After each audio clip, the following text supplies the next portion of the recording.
So today's video is going to be part one of a two-part series. I filmed the whole thing in one succession, not realizing how long I was going. But because am still trying to establish myself here on YouTube, I only get 15 minutes and this video turned out to be 26. So I'm just kind of going to cut it at the end. I'll upload, both videos at the same time for anyone who's interested. But the first video is just going to kind of cut off, and then the second one is just going to kind of pick right back up. So I'll either hop on here just the one time before it starts to explain, or I'll like jump in again on the next video. So that is all. It's just a look into my chronic health journey and how I've gotten to where I've gotten, and just where I'm aiming to go.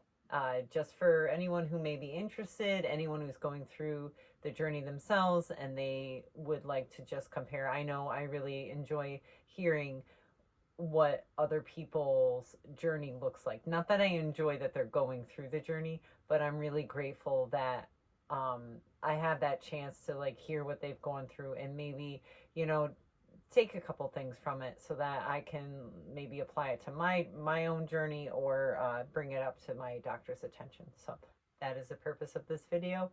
Hope you guys enjoy, and yeah, let's get started. Hey guys, welcome back to my channel. This is Keely from Chronically Keely. I think today I'm going to do something a little bit different. I think so far, I've only done videos with in regards to homeschool and things like that. And I think today what I'm going to do, especially in light of today, is I'm going to give like a little backstory. Why is my channel Chronically Keely? I keep showing homeschool only things. Really what this channel is going to be about is homeschooling and just life in general, with a chronic illness. So my backstory. So basically, I'd say with with the pregnancy of my third child, I was 39 at the time, and I started to have like it started off with back pain and things like that, and then had my son. Beautiful year, but I was just not healing the way I did with my other two kids, and I honestly was chalking it up to the age I was when I had my son. I didn't know what was going on at the time. I just figured, wow, they really are right about this advanced maternal age thing, and I chalked it up to that. But everything I tried, even that year, like I would try to run, and I waited for months to run, and I was injured almost immediately. And then right the month before his first birthday, I threw my back out. It was the worst pain at the time that I'd ever experienced, aside from childbirth, of course. And excuse me. Also, look, none of our mugs have handles. Does anyone else's house, you like this? We keep our mugs. They keep on going. So that happened. And then I'm just going to fast forward a bit here, but I've been, since then, I'm now 48. I have had one thing after the other, after the other, after the other. I have been to, I really don't know how many doctors anymore. At first, I was targeting my back. I really wanted to heal. I grew up a swimmer. I was a competitive swimmer, but then in my 20s and all through my 30s, I started running, and I loved it. I love it. I still love it, and hope I can get back to it someday. But I was trying. Yes, I was trying to heal my back, and something just felt horribly wrong, and nothing was working. Then I wound up with like a hernia, like in my belly button. That has since gone away, by the way, which they say never happens, but it happened for me. Um, and then I wound up like with this awful like pain, like right here on my ribs. It felt like it was getting pushed out. Um, every single time, let me just say this, every single time I made a complaint about something going on, it wound up getting medical tests And at first I was like, okay, yeah, let's get the test. And every single time I got a test, something would turn up.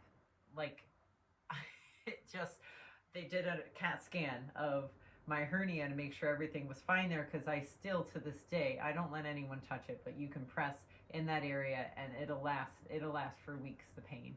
um, but that area apparently is fine. I've had like a ton of tests done there, but it's fine somehow. um, but then I got the thing with my rib, and then they're ruling out um, what kind of liver disease it is. Um, I've had just pains like you wouldn't believe. My heart palpitations have been off the charts, especially lately. I started getting migraines, which I'd never had before. I really never even had headaches before, but now my migraines and dizziness, brain fog like crazy. I would forget words, like common words, which that has actually come back, so I may stumble in this video. But just common words, I would forget. I'd forget what I was saying as I was saying it. And I'd say things started getting really scary for me. I really, this past year especially, was thinking like, gosh, I'm only 48, because it really is not, that is not old. And I've always been athletic, and I'm literally watching my body deteriorate, and I don't know why, and no one can tell me. And I look fine a lot of the times on paperwork, because every single thing that they wind up finding and then they have to do secondary tests turns out to be nothing. I mean, I wouldn't say you name it, I've had it all, because I know that there's going to be more who've had more than me. But I have had so many tests, and almost like I probably half the tests, at least, if not more, have resulted in me having to go back and do a follow up because they think they found something. And the level of trauma that causes after a while is like a ridiculous amount. I've had countless CAT scans, MRIs, ultrasounds, biopsies, just all the things. And finally, I'll get to that point. I finally found a doctor that not only believes me, because I forgot to add that part. I finally, after getting all these tests with all of my complaints after all of these years, I'm going to backtrack and tell you this, because this is very important.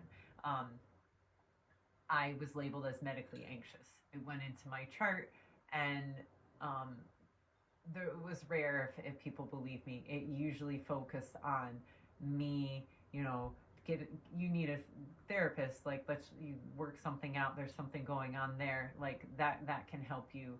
Or trying to calm yourself, it's your anxiety, just calm yourself.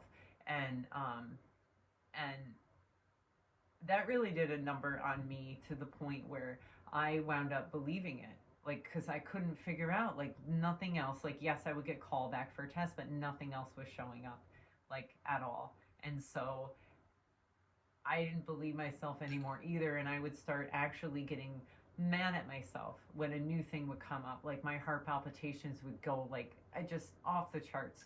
Or um my migraines. Or um like, I'm telling you, like, some days, like, this happened just last month, like, where I'd be walking along, and all of a sudden, like, my calf would completely seize up and I could hardly walk.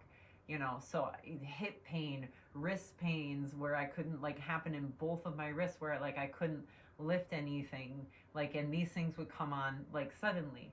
And I would get, not last month, because I know by now that it's not medical anxiety, but I would get so mad at myself because I couldn't understand why I would want this for myself.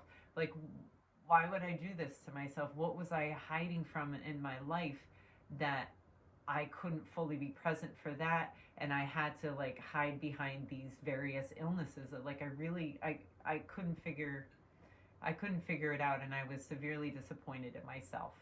And so, if anyone's been in that situation, if that's where you are, you know, it doesn't mean that it's you.